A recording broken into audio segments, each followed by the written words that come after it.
Olá pessoal, tudo bem? Eu sou o Jean Ferrari, engenheiro civil e CEO da FastBuilt. A FastBuilt é uma plataforma especialista em gestão de pós-obra, onde a gente traz aí reduções de custos para as construtoras.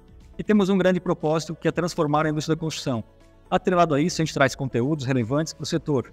E hoje a gente está aqui para falar da NBR 17170, onde ela traz aí melhorias falando das normas de garantias. E para falar sobre isso, a gente convidou uma especialista, a engenheira Ellen Tabosetti. Ellen, é um prazer estar aqui com você hoje. Obrigado por aceitar nosso convite. Eu que agradeço, Jean. Uma satisfação poder estar aqui com vocês hoje. Legal. Então, Ellen, eu queria que você apresentasse um pouquinho, falasse quem é a Ellen, os seus trabalhos, o que você faz. Legal. Eu sou graduada em Engenharia Civil, né? Me graduei na Univale Itajaí em 2003. Vou fazer um pequeno resumo da minha trajetória para você poder entender o porquê que eu cheguei nessa parte de normas, né? Durante os 6 primeiros anos aí da minha carreira, eu trabalhei na construção pesada. Em 2012, eu fui convidada a fazer a gestão da qualidade na construtora Embraed, em Balneário Camboriú. Foi aí, então, que eu tomei a decisão de fazer minha primeira pós-graduação em Engenharia da Qualidade. Em 2011, já saiu a norma 14037, que eu vou comentar depois com vocês, que ela fala como elaborar os manuais, né? E em 2014, saiu a 5674. Nesse intervalo, tivemos 4 normas aí, que eu vou estar abordando depois, que era justamente para a elaboração dos manuais. E a gente viu na época que o manual da construtora estava muito defasado. Então, nós começamos a buscar empresas que atuassem nessa área. Contudo, nós vimos um nicho de mercado muito carente. Nenhuma das empresas que nós cotamos atendia a essas normas. E o preço era muito elevado. Foi aí então que eu tomei a decisão de participar do Comitê Técnico de Estudos do Sinduscom. A gente trabalhou durante 2 anos na elaboração do guia para elaboração de manuais dos proprietários e síndicos. Ele, inclusive, foi referência a nível nacional, esse guia. E aí, quando eu vi esse nicho que estava muito carente, eu tomei a decisão de sair da construtora na época. Montei a Fernandes Vieira, onde a gente não só elabora os manuais, como também a gente dá toda uma consultoria, nessa parte de normas, o que a construtora precisa, dessas normas para a elaboração dos manuais, a parte de vistoria, como é que faz essa entrega correta para o cliente, para não ter problemas. Isso a norma 17170 já traz também para abordar depois. E também a questão de mimos, porque a cereja do bolo é o que contempla tudo. Então, foi assim a minha trajetória na vida profissional que me fez chegar hoje aqui. E eu vou dizer para você, sou apaixonada por normas. Por incrível que pareça, gosto bastante. Que legal, Ellen. Então, mais uma vez agradeço por estar aqui com a gente. E para a gente então, dar início aqui, queria que você comentasse um pouquinho agora sobre o que a gente vai falar da NBR 17170 e o que foi os diferenciais que ela trouxe, os complementos que ela trouxe da 15575, enfim. Gian, essa norma ela foi lançada dia 12 de dezembro do ano passado, 2022. Ela, para os empreendimentos, que não foram, que já estão em execução, ou que projetos que foram protocolados antes do dia 12 de maio de 2023, permanece ainda a norma anterior, que é a 15575, os prazos recomendados pela 15575.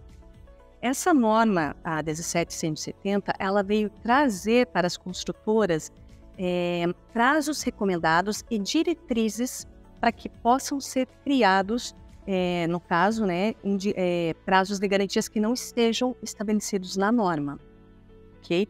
Mas é importante saber que para os empreendimentos que foram, como eu digo, minha obra está em execução, preciso seguir a nova norma, ou eu protocolei um projeto agora início do ano. Então, isso só vale para os projetos que foram protocolados no órgão, na prefeitura, enfim, a partir do dia 12 de maio desse ano. Então, essa nova norma ela vai trazer também aqui os tipos de garantias, ela simplificou isso, de uma forma mais transparente. Se pudesse comentar um pouquinho sobre isso. Sim, Jean. O que acontece? A norma 17170, ela veio então substituir o anexo D, que era até então apresentado pela 15575, que é a conhecida norma de desempenho, Então, a norma, ela trouxe o que para nós hoje? Ela trouxe uma padronização nos prazos para prazos recomendados, né, tecnicamente. Então, tudo que é tecnicamente recomendado, eu tenho prazos de 1, 3 e 5 anos. Vou dar um exemplo. Pintura. A pintura, o prazo de garantia pela norma de desempenho era de 2 anos, né, para empolamento, descascamento, enfim. Nessa norma agora, passa-se a 3 anos, não 2, né? Aí, isso está na tabela 2 da norma. Nós temos um outro prazo que ele envolve segurança e solidez. E aí são prazos legais, tá? Isso está descrito na tabela 1 da norma, está bem claro.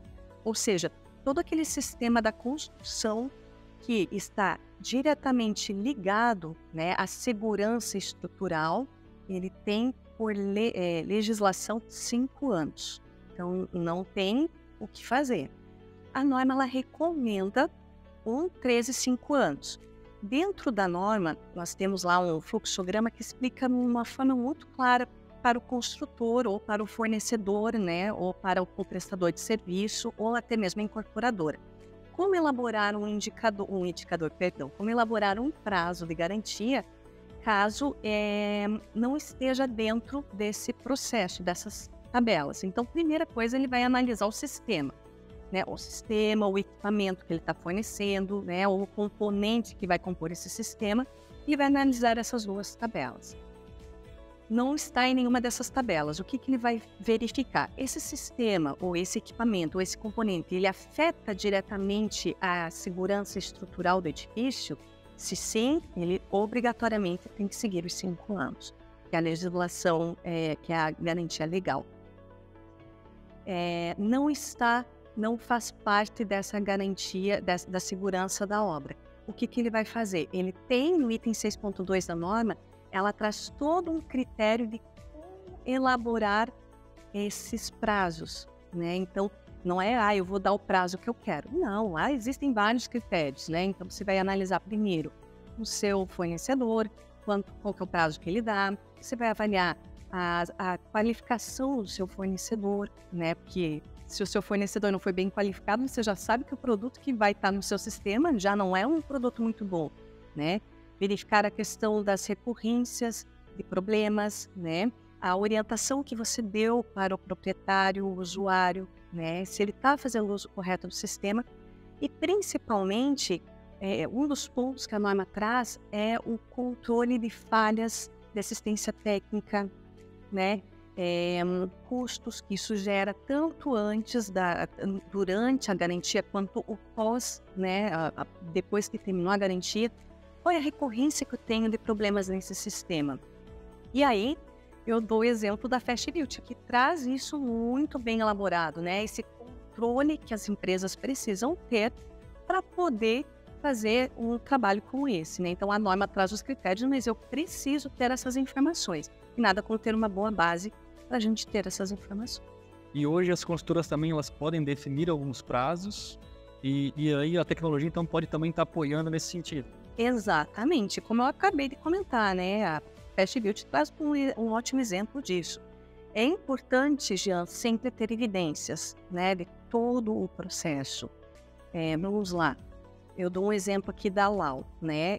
No termo da entrega, a gente geralmente gosta de colocar uma observação, que a Lau, todos os requisitos, os critérios solicitados dentro dessa licença de gestão operacional, ela deve ser realizada pelo síndico após a constituição do condomínio, mesmo que o documento ainda permaneça no nome da construtora. E sempre é ideal fazer a mudança de titularidade. Só que o que acontece? Essa mudança de titularidade, esse documento ele tem validade de 4 anos, né?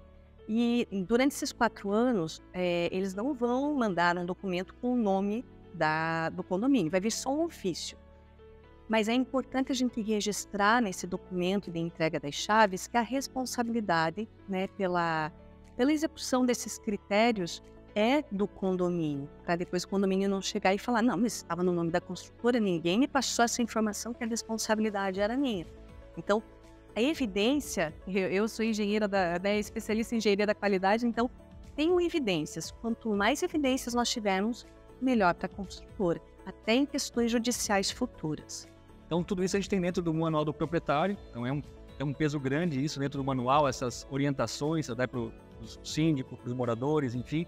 Então é um trabalho realmente que é feito com bastante tempo, onde você vai estar colocando não só documentações, laudos, garantias, enfim. E como que é isso? O manual, então, tem um peso realmente para a gente importante nesse conteúdo para passar para orientar os condôminos, né?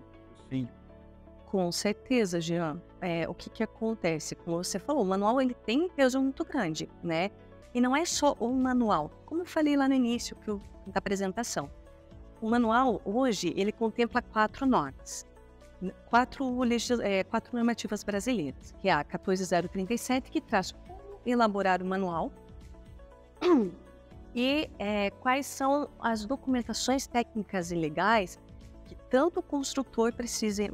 Quando eu falo construtor, entendam, por favor, incorporadora, construtora, né, e até o prestador de serviço, que isso agora a nova norma exige. Então, para que ele entregue esse manual, ele também tem documentações que são de responsabilidades dele, né? O que ele precisa entregar para o síndico. Então, a gente tem que atender essa norma.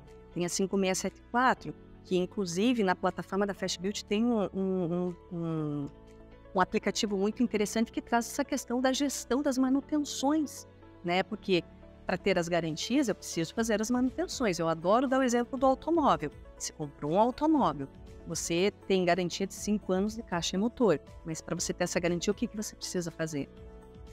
Com 10 mil quilômetros a revisão, ou um ano. Independe se você fez 10 mil quilômetros em um dia, ou se você levou um ano com o carro parado na garagem. É o pior das hipóteses, né?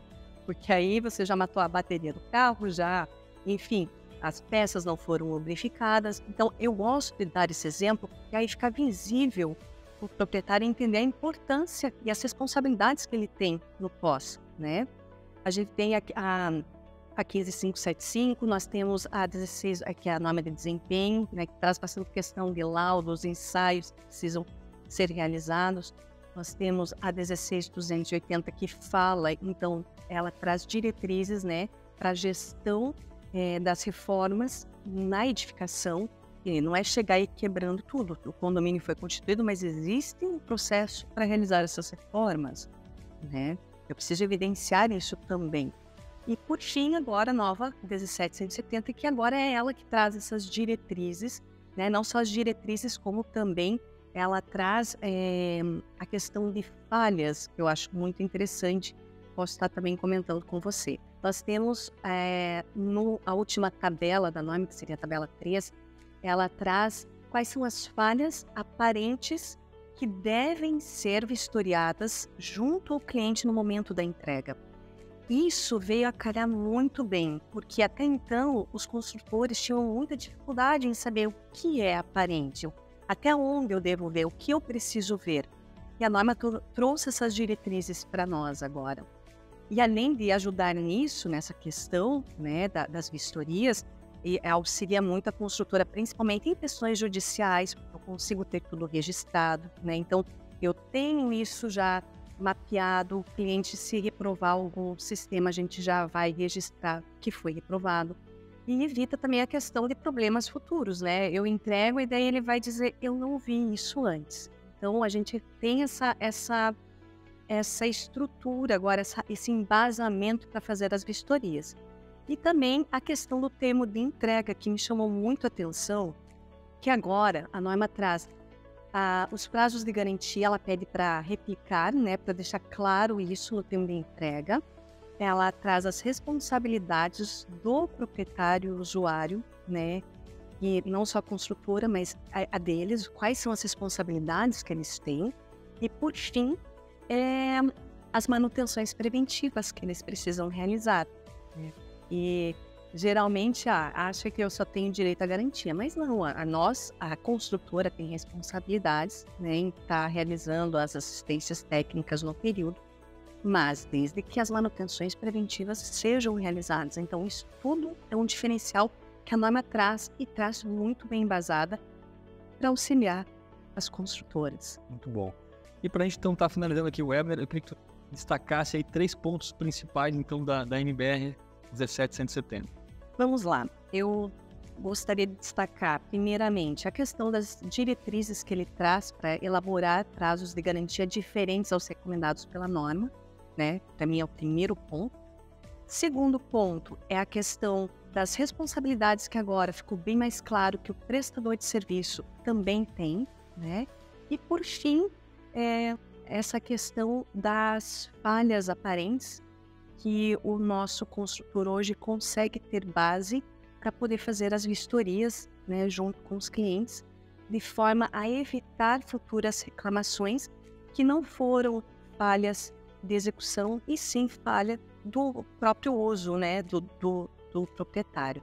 Então eu consideraria esses os 3 pilares principais da norma, do que ela traz aqui de benefícios para os incorporadores, construtores e prestadores de serviço. Perfeito, Ellen. Queria mais uma vez então te agradecer por ter aceito o nosso convite e estar aqui hoje com a gente fazendo então esse webinar, dados tão relevantes para o nosso mercado.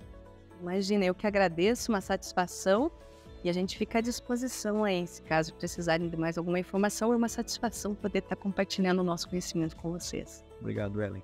Então esse foi nosso primeiro webinar, trazendo aí conteúdos do mercado da construção, falando então aqui hoje da NBR 17170. Se você quiser saber mais sobre o assunto, então eu convido a conhecer nossas redes sociais, conhecer o nosso site fastbuilt.com.br e deixar também nossos contatos para quiser conhecer as soluções da FastBuilt. Então, obrigado e até a próxima.